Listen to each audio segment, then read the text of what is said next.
Question मैं आप लोगों को सभी को पूछना चाहता हूं कि जब आपका बच्चा गुस्सा करता है, आपका बच्चा झूठ बोलता है, या फिर आपका बच्चा टीवी ज्यादा देखता है, वीडियो गेम ज्यादा खेलता है, ऐसा कोई भी जब सीन होता है घर के अंदर, ऐसे कोई भी सिचुएशन आती है, तो उसको सुधारने के लिए एज ए पेरेंट आप सभी लोग करते क्या है? तो सबसे पहले बच्चा कोई भी गलती करता है, बच्चा ज्यादा टीवी देख रहा है या अभी उसका होमवर्क बाकी है, तो एज ए पेरेंट हम सभी लोग उसकी ये गलती को सुधारने के लिए सबसे पहले क्या करेंगे? तो सबसे पहले हम क्या करते हैं, हम हमारे बच्चे को समझाते हैं।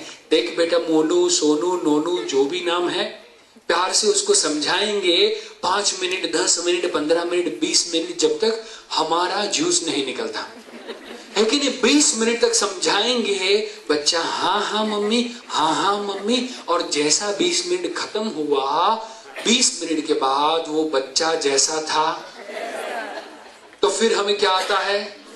गुस्सा आता है। हम हमारे बच्चे के ऊपर गुस्सा करते हैं, हम हमारे बच्चे को डांटते हैं, हम उसको धमकाते हैं। उसका इफेक्ट 15 मिनट तक तो रहता है।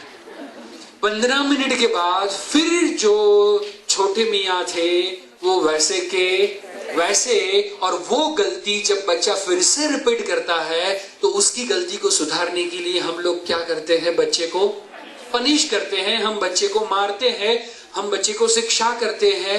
मेरा एक सिंपल सा क्वेश्चन है, हमने बच्चे की गलती को इंप्रूव करने के लिए, बच्चे के अंदर इंप्रूवमेंट लाने के लिए सबसे पहले बच्चे को समझाया, बच्चा समझा नहीं, हमने बच्चे को धमकाया, बच्चा समझा नहीं, उसके बाद में हमने बच्चे को पनिश किया, फिर भी क्या बच्चा समझता है? यस और नो?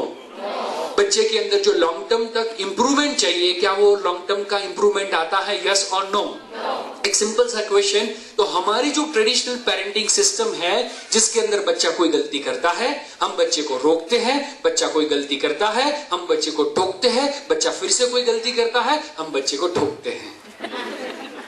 तो रोक, टोक एंड ठोक, ये तीनों की 3 सिस्टम हमने अप्लाई कर ली, उसके बाद में हमको रिजल्ट मिलता, बच्चे के अंदर इंप्रूवमेंट आता। आज के पहले कभी ऐसा हुआ है कि आपने बच्चे को पनिश किया, आपने बच्चे को मारा, और बच्चा आपके पास आया और आपको बोलता है कि पापा आज आपने मेरी आंखें खोल दी, आपने मेरी आंखें खोल दी, आज के बाद मैं टीवी का संन्यास लेता हूं, आज के बाद मैं कभी भी टीवी देखूंगा नहीं, आपने मुझे मारा और मेरी आंखें खोल दी, मेरा जीवन धन्य धन्य हो गया। क्या आज तक ऐसा कुछ हुआ है? नहीं हुआ है। तो जब हमने बच्चे को रोका, टोका, ठोका, इंप्रूवमेंट नहीं आया, जो हमें रिजल्ट चाहिए था वो रिजल्ट नहीं आया, मेरा सिंपल क्वेश्चन है, उसके बाद में आप लोग क्या करते हो? पहला नहीं रिजल्ट, तो दूसरा नहीं रिजल्ट, तीसरा, उसके बाद में चौथा क्या किया? टीवी चैनल लॉक कर दिया, छोड़ दिया। ओके, टीवी चैनल लॉक कर दिया। किसी ने बोला बच्चे को छोड़ दिया, किसके हवाले? ऊपर वाले के। अब सिंपल सी बात है दोस्तों, बच्चा भगवान के गिफ्ट है कि नहीं? तो भगवान को आप पे भरोसा था, उसके लिए तो पार्सल को नीचे भेजा था, और आप उसके भरोसे छोड़ रहे हो। चलो कोई बात नहीं। तो हम भगवान के भरोसे छोड़ देते हैं, या तो फिर हम टीवी का केबल कनेक्शन कट कर देते हैं, या ऐसा कुछ भी करते हैं, या तो फिर काफी आशावादी मम्मी पापा क्या करते हैं मालूम है? फिर से शुरुआत करते हैं समझाने से। आशा कभी छोड़ते नहीं है और रिजल्ट कभी मिलता।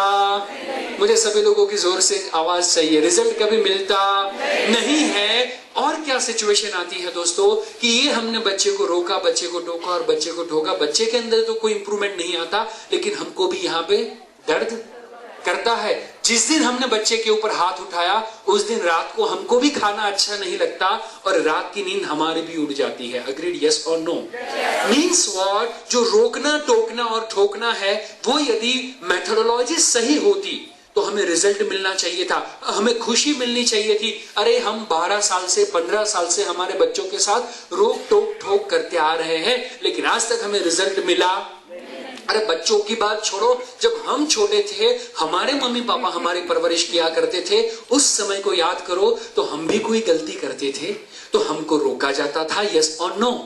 हम नहीं मानते थे, टोका जाता था, हम नहीं मानते थे, हमें ठोका जाता था, यस और नो? आज तक क्या हमारे मम्मी पापा को रिजल्ट मिला है? बोलो।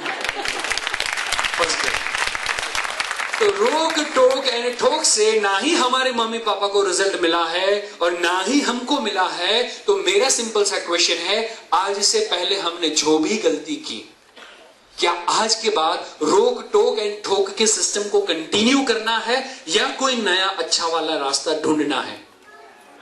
मुझे सभी लोगों की जोर से आवाज चाहिए। क्या करना है? नया रास्ता ढूंढना है। तो नया रास्ता ढूंढने से पहले हमें जानना पड़ेगा कि समाज के अंदर, सोसाइटी के अंदर यदि सभी घरों के अंदर ये प्रॉब्लम है तो ये प्रॉब्लम क्यों खड़े हुए? क्यों? क्योंकि यदि एक सिंपल सी बात है, बच्चे के अंदर कोई प्रॉब्लम होता तो एक घर के अंदर प्रॉब्लम होना चाहिए, दूसरे घर के अंदर नहीं। लेकिन यहां पे आप देखें तो पूरा ऑडिटोरियम भरा है और सभी के घरों के अंदर होलसेल में प्रॉब्लम लगे हुए हैं। इट मींस कहीं पे कोई अलग जगह पे कुछ प्रॉब्लम है, उसका रूट हम समझ नहीं पाए हैं। तो क्या उसका रूट है? हम जब हमारे बच्चे के भलाई के लिए उसको कुछ कहते हैं तो हमारा बच्चा हमारी बात क्यों नहीं मानता? वो हमसे ज्यादा उसके फ्रेंड सर्कल के लोगों की बात क्यों मानता है? उसके ऊपर मूवी का, सीरियल का इफेक्ट ज्यादा होता है, लेकिन मम्मी एंड पापा की एडवाइस का इफेक्ट नहीं होता। ऐसा क्यों? तो इसके ऊपर मैंने 2.5 साल से भी ज्यादा रिसर्च किया और रिसर्च करने के बाद में मुझे कुछ फैक्टर्स पता चले। एंड जो फैक्टर्स मुझे पता चले उसको मैं कहता हूं टी फैक्टर्स। और ये फैक्टर्स है जिसकी बदौलत आज हमको पता चलेगा कि मैंने मेरे बच्चे की भलाई के लिए उसको कुछ कहा हुआ है, फिर भी वो मेरी बात क्यों नहीं मानता।